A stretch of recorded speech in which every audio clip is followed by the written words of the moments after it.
what is the probability of rolling an even number on a standard 6-sided die? Die মানে হচ্ছে এই die মানে dice আর কি, বুঝছেন? ডাইস, হ্যাঁ, এটা কীভাবে লিখছেন, ডাইস আর কি। তো ডিআইসি ডাইস, তো ডাইস মানে এই যে এটা, তো এরকম রোল করি, বাট রোল করা মানে থ্রো করা, বুঝতে পারি? এরা তো এদের ভাষায় লেখে আর কি মূলত, হ্যাঁ। এই যে এখানে যে লিখলাম এইটা একটা ডাইস, এটা ডাইসকে যদি আমি রোল করি বা টস করি তাহলে কি হবে? বলছে যে এখানে 6টা তল আছে, 1 2 3 4 5 6, 6টা তল আছে। আমি যদি এটাকে যদি টস করি তাহলে কি এই 6টার মধ্যে একটা উঠবে না বলেন? আপনি লুডো তো খেলছেন, লুডোর মতো আর কি।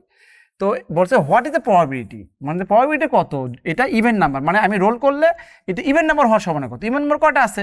1টা 2টা 3টা আছে, তাহলে এই 3টার মধ্যে একটা হবে না। তো প্রবাবিলিটি মানে হচ্ছে যেটা 4 উপরে থাকে, বুঝতে, 8টার নিচে থাকে। তো 6টা ঘটনা ঘটবে, যেন 6 নিচে থাকবে। আর এখানে কয়টা ঘটনা আছে যে জোড় সংখ্যা? তাহলে 2 4 6, 3টা ঘটনা। তাহলে এই 3টা ঘটনার মধ্যে একটা ঘটনা হবে, তাহলে যেটা 4 উপরে, তাহলে জোড় সংখ্যা হওয়ার সম্ভাবনা কত প্রবাবিলিটি? তো জোড় সংখ্যা উপরে রাখবেন, নিচে টোটাল লিখবেন, তাহলে হাফ ইজ আনসার। যেটা 4 উপরে, জোড় সংখ্যা হওয়ার সম্ভাবনা মানে কি? জোড় সংখ্যা উপরে রাখবেন আর নিচে টোটাল রাখবেন, বুঝতে পেরেছেন? ধরেন আপনি বক্সের মধ্যে, হ্যাঁ, বক্সের মধ্যে এই একটা বক্স, এই বক্সের মধ্যে আপনার এখানে 3টা মনে করেন যে রেড বল আছে, তারপর হচ্ছে 2টা কালো বল আছে, তারপর হচ্ছে আপনার, হ্যাঁ, তারপর কি ধরলাম, এখানে হলুদ বল আছে মনে করেন 4টা, বুঝতে পারছেন? যদি বলি যে এখানে একটা রেড বল ওঠার সমান, মানে প্রবাবিলিটি অফ 1 রেড বল ওঠার সমান কত? একটা রেড বল ওঠার সমান কত? তার মানে কি রেড বল কয়টা আছে? 3টা আছে, তার 3 থাকবে উপরে। আর এখানে মোট কত আছে? 1 2 3 4 5 6 7 8 9, 9 হবে উপরে। এটাই হবে answer, 1/3। Do you understand me? তাহলে এইভাবে আর কি, যে এখানে একটা ডাইস আমি যদি থ্রো করি অথবা নিক্ষেপ করি অথবা রোল করি, তাহলে জোড় সংখ্যাটা সমান না, 3টা ঘটনা 3, আর টোটাল হচ্ছে এটা করলে সেটা হবে, তার একটা জোড় সংখ্যাটা সমান হচ্ছে হাফ। আশা করছি আমি আপনাদের বুঝতে পেরেছি। I hope I am able to make you understand. Okay, বিভিন্ন ওয়েবসাইট থেকে দিচ্ছে, আমি বুঝতে পারছি এগুলো হচ্ছে আমরা করতাম, আমি বিবিএ এমবিএতে যখন পড়াতাম বা করতাম আর কি, প্রিপারেশনের জন্য পড়াতাম, তখন আমি দেখতে এরকম অনেক বেশি ইদানিং আসতেছে। তো এখানে পি ইন্টু কিউ, দেখেন পি ইন্টু কিউ সমান P plus Q, P by Q দেওয়া আছে। তাহলে আমরা কি করব? What should you do? তাহলে আপনাকে you don't have to think of outbox. Okay, আপনাকে এই আউটবক্সে চিন্তা করা যাবে না, বুঝতে পারছেন? মানে you have to think in box, মানে আপনার এই বক্সের মধ্যে, বক্স বলতে হচ্ছে আপনার গুন্ডির মধ্যে চিন্তা করতে হবে, অন্য কোনো কিছু না।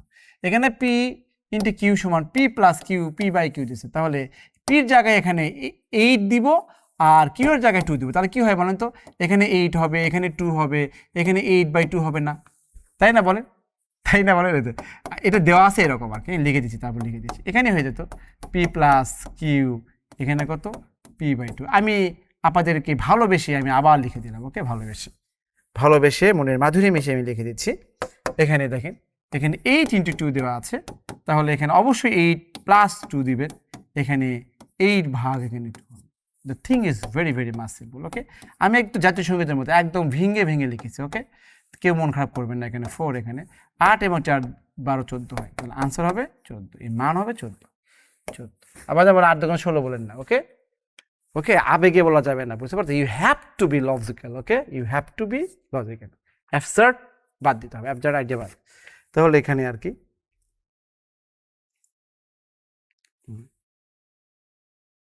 The volume of A cuboid মানে হচ্ছে এই যে কিউবয়েড হচ্ছে ঘন বস্তু, বুঝতে পারছেন? ঘন বস্তু কি হয়, যে কি তৈরি হয়? আয়তক্ষেত্র তৈরি হয়। এটা একটা ধরনের আয়তক্ষেত্র, রিমেম্বার। ওকে, এটা একটা আয়তক্ষেত্র। এই আয়তক্ষেত্রর হচ্ছে আরেকটা আয়তক্ষেত্র আমি আমার মতো করে ড্র করে দিলাম। এরপরে আমি জাস্ট এগুলো যোগ করে দিলাম। Did you see? এটা কি বলেন তো? এটাকে বলে কিউবয়েডস মানে হচ্ছে ঘনবস্তুর দৈর্ঘ্য, প্রস্থ, উচ্চতা। আপনি যদি বলেন যে আপনি একটা রোমে আছেন, এই রোমের ভিতরে যে ফাঁকা জায়গা, এটা হচ্ছে আপনার আয়তন, আর রুমের বাইরে আপনার ছাদ, আপনার রুম মনে করেন আপনার ছাদ, আপনার মেঝে, চারপাশে 4টা দেওয়াল না, দেওয়াল ওয়াল, এইগুলো এই 4টা তল হচ্ছে ক্ষেত্রফল, বুঝতে পেরেছেন? তো এখানে দৈর্ঘ্য বলছে যে লেন্থ বা দৈর্ঘ্য, এটা বলছে 5x বলছে, এটা কারেকশন করে নিন কষ্ট করে, এটা লিখতে ভুল করছে, এই জন্য মাফ করে দিন যারা লিখছে তাদেরকে, বা আমাকেই মাফ করে দিন। 3x², তাহলে এটা হচ্ছে এটা দৈর্ঘ্য, এটা প্রস্থ, মানে 3x², এটা 3x², আর উচ্চতা হচ্ছে এই যেখান থেকে এইটুকু, বুঝতে পারছেন? তো আপনার এটা দৈর্ঘ্য, এটা প্রস্থ, এটা উচ্চতা, এটা এইভাবে, হ্যাঁ এইভাবে আপনি এটা দৈর্ঘ্য, এটা প্রস্থ, এটা উচ্চতা। তাহলে আপনার এটা আয়তন যখন বের করবেন, আয়তন বের করবেন, তাহলে এর আয়তন হচ্ছে দৈর্ঘ্য গুণন প্রস্থ গুণ উচ্চতা, দৈর্ঘ্য গুণ প্রস্থ গুণ উচ্চতা। তাহলে ভলিউম মানে হচ্ছে আয়তন, এই ভলিউম মানে হচ্ছে দৈর্ঘ্য গুণ প্রস্থ। দৈর্ঘ্য কোনটা? দৈর্ঘ্য হচ্ছে 5x, প্রস্থ কোনটা? 3x², আর উচ্চতা কোনটা?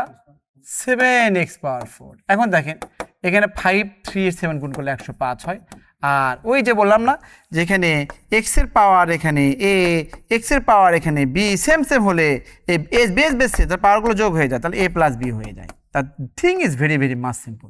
তাহলে এই এক্স এখানে 1 গুণ আছে, এখানে 2 আছে, তো 1 2 4 যোগ করলে কত হবে? 7 হবে। তাহলে এক্স এর পাওয়ার কত হবে? 7 হবে। তাহলে 105x⁴, 105 কোথায় আছে? 105x⁴ is answer. Okay, answer. যদি এটা মানে কি, এটা কিন্তু দৈর্ঘ্য, এটা প্রস্থ, এটা উচ্চতা, এটা দৈর্ঘ্য, এটা প্রস্থ, উচ্চতা। তো সামগ্রিকভাবে এই দৈর্ঘ্য প্রস্থ, এটা হচ্ছে উচ্চতা। আরো ব্যাখ্যা করা যায়, আমি তো ধরেন জাস্ট কোশ্চেন সলভ করছি, তাই না? যদি হতো যে আমি আপনাদের এটা পড়াচ্ছি মানে এইগুলো, তাহলে আমি ধীরে ধীরে ভেঙে আপনাদের মনে করে একদম পারলে আমি ওই যে বাচ্চাদের মতো প্লেন করে না, ওইরকম করে দেখাতাম আর কি, প্লেন বানিয়ে দেখাতাম কাগজের, দেখাতাম আর কি। The area of rectangle that has length এত, ব্রেথ এন। একটা রেক্টাঙ্গলের ক্ষেত্রফল কত বলেন তো? বলে the area of rectangle that has length এত অ্যান্ড ব্রেথ এত। দেখেন, আপনাকে ইংলিশ ল্যাঙ্গুয়েজে আপনাকে বুঝতে হবে, you have to understand first, the area মানে হচ্ছে অফের আগে সাবজেক্ট থাকে, এটা সাবজেক্ট, বুঝতে পারছেন? এই সাবজেক্ট অফের পরে দেখলে দেখেন the area of A rectangle that has, এই ভার্বটা কিন্তু এই দ্যাটটাকে কি রেক্টাঙ্গল রিফার করছে। তার মানে কি, এটাও একটা সেন্টেন্স, কিন্তু মেইন এই সেন্টেন্সের মেইন সাবজেক্ট হচ্ছে এরিয়া। এই এরিয়ার ভার্ব হচ্ছে ইজ। এরিয়া ইজ এরিয়াটা কত কোন এরিয়া? যে রেক্টাঙ্গলের দৈর্ঘ্য সে এত, প্রস্থ দেওয়া আছে এত, মানে দ্যাট হ্যাজ মানে কি, রেক্টাঙ্গল হ্যাজ লেন্থ এত, ব্রেথ এত, এই রেক্টাঙ্গলের এরিয়া কত, বুঝতে পারছো? এরিয়া ইজ কি, রেক্টাঙ্গলের এরিয়া মানে কি দৈর্ঘ্য গুণ প্রস্থ। দৈর্ঘ্য হচ্ছে 2a² আর প্রস্থ হচ্ছে 3ab²। যেহেতু গুণন 2 এবং 3 গুণ করলে 6 হয়, a² এবং a গুণ করলে a³ হয়, b এবং b² গুণ করলে b³ হয়, তাহলে 6a³ b³ is answer. 6a³ b³ is answer. Okay, দেখেন আমরা কত সহজে ম্যাথটা করে ফেললাম। ওকে, you have to the fundamentals of mathematics, you have to the knowledge of you have to have the basic sense of mathematics, তাহলে আপনি ভালো পারবেন। ওকে, you have to have the basic sense of mathematics. Triangle PQR has in the ratio এত এত, which type of triangle is PQR? এখানে আপনাকে বলেছে যে একটা ট্রায়াঙ্গেলের এটা হচ্ছে 2 ভাগ, এটা 3 ভাগ, এটা হচ্ছে কত? 5 ভাগ। ওকে, অথবা বলতে পারেন এটা, ধরেন আমি তো আপনাকে বলি যে ফাদার এবং সান এর বয়স অনুপাত 3:2, আপনি কি বলবেন যে ফাদার এবং সানের বয়স অনুপাত 3:2 যদি হয়, আমি যদি বলি আপনাদের যে বলেন তো ফাদারের বয়স কত, সানের বয়স কত, আপনি কি বলবেন যে এখানে আবেগ দিয়ে বলবেন যে ফাদার 3 বছর, সান 2 বছর? ইউ উইল নেভার সে। কেন? ফাদার কখনো 3 বছর হয়? পৃথিবীতে এত অলৌকিক ঘটনা ঘটেছে, এরকম কখনো শুনেছেন যে 3 বছর বয়সে পিতা হয়েছে? ই ডিডন্ট লিসেন। ওকে, আপনি কখনোই শুনেন নাই, শুনবেনও না। তাহলে ফাদার এবং সানের বয়স অনুপাত, তার মানে কি এই যে অনুপাত বা রেশিও, এটা কখনো নির্দিষ্ট সংখ্যা হতে পারে না। আপনাকে বলতে হবে ফাদার এবং সানের বয়স অনুপাত 3/2, মানে কি ফাদার বলতে হবে, এটা বলতে হবে 3 ভাগ, সান বলতে হবে 2 ভাগ, অথবা বলতে হবে ফাদার 3x, সান হবে 2x। বুঝতে পারছেন? ফাদার 3x, সান বলতে হবে 2x। ফাদার 3x বছর, সান 2x বছর, এভাবে, অথবা ফাদার 3 ভাগ, সান 2 ভাগ, এই জন্য ভাগ ভাগ করি। তাহলে হয় 2 ভাগ, 3 ভাগ, 5 ভাগ বলবেন, অথবা 2x 3x 5x বলবেন। এই মানে এটা ইটস ডিপেন্ডিং অন ইউ, আপনি কি ধরবেন এখানে। যদি এখানে বলেন 2x ধরলাম, এটা 3x বললেন, এটা 5x বললেন, ইউ আই অ্যাপ্রিসিয়েট ইউ, সমস্যা, নো প্রবলেম।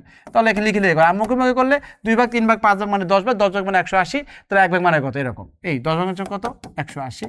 এই x মানে তো 1 ভাগ, তাহলে 10x সমান সমান কত, 180। তাহলে x সমান সমান কত হচ্ছে 18। আমি দেখেন 2 ভাগ 3 ভাগ আর 5 ভাগ 10 ভাগ মানে 180, তাহলে 1 ভাগ মানে কত, কত 18, আর x মানে হচ্ছে কত হবে,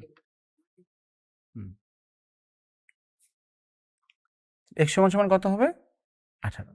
তাহলে বলেন বড় কোণ, তাহলে এটা কত হবে, এটা হবে 36, এর 3 18 কত, হ্যাঁ 3 8 24 54, তাই না, 3 18, আর এটা কত 5 18 কত হবে 90, বুঝতে পারছেন 90।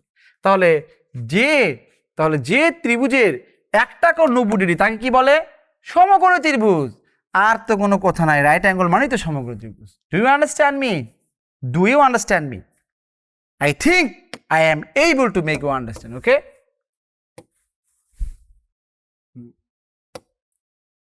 বলছে if sum of two consecutive মানে হচ্ছে পরপর, ওকে, যেমন বাংলায় ক্রমিক বলেন, পরপর বলেন, ধারাবাহিক বলেন, ইংলিশের ক্ষেত্রে শুধু consecutive বলবেন। if the sum of two consecutive number is multiplied by, বলতে দুইটা consecutive সংখ্যা, ধরেন a একটা সংখ্যা, b একটা সংখ্যা, অথবা ব্যাপারটা এরকম আর কি, হ্যাঁ, একটা সংখ্যা ধরলেন x, পরের সংখ্যা হচ্ছে x প্লাস 1, এদের যোগফল মানে এই দুইটা সংখ্যার যোগফল কে যদি আপনি 5 দিয়ে গুণ করেন তাহলে বলবে 105, এই আর কি, বুঝতে পেরেছেন? তাহলে 2x প্লাস 1 সমান সমান এই 5 ভাগ করলে কত হবে, 21 হবে। তাহলে 2x সমান সমান কত হবে, 20, তাহলে x সমান সমান কত হবে, 10, ওকে। তাহলে একটা 10 হবে, একটা 11 হবে। Thing is very very much simple, okay. অথবা আপনি অপশন ধরে করতে পারেন, একটা 10 একটা 11, একটা 10 একটা 11, এদের যোগফল কে যদি আপনি 5 দিয়ে গুণ করেন তাহলে কত হবে, 105 হবে, 105 হবে। 21 কে 5 দিয়ে 105, তাহলে আমার আনসার কি হবে, 10 11, ওকে, 10 11। তো I think this is all for today, this is all for solution for the time being।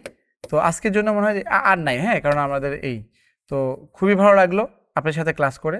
তো ইনশাল্লাহ আরও ক্লাস আছে, হ্যাঁ, এটা ইংলিশ ক্লাস, এটা সাধারণ জ্ঞান বা ইয়ে হবে, তো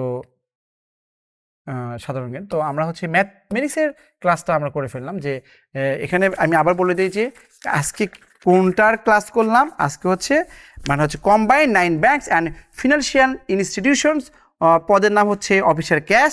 পরীক্ষা হয়েছে জুলাইয়ের 4 তারিখে 2025, ওকে, মানে 2025 সালে। সেটার অফিসার ক্যাশের আমরা ম্যাথ অংশের সমাধান করলাম। আমরা আরও সমাধান করব ইনশাল্লাহ। আজকে এটা করলাম, নেক্সট হয়তো সিনিয়র অফিসারে করব, আবারও অফিসারে করব ইনশাল্লাহ। Stay connected with Bidyabari, stay connected with Sohag sir, okay. Thank you very much, ভালো থাকবেন, সুস্থ থাকবেন, এই কেমন শেষ করছি। আসসালামু আলাইকুম।